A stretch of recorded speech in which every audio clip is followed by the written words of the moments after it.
Anong ganap sa mundo ng showbiz?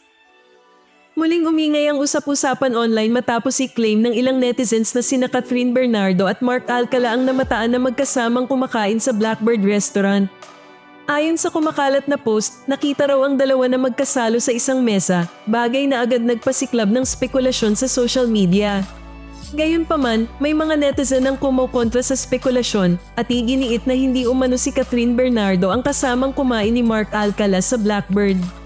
Ayon sa kanila, kapatid daw ni Mayor Mark Alcala ang babaeng nasa larawan at hindi ang aktres. Kaya't maling akala lamang ang kumakalat online.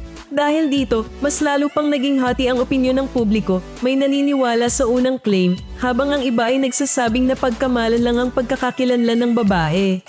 Sa gitna ng magkakaibang bersyon, walang kumpirmasyon mula sa kampo ni Catherine o Mayor Alcala.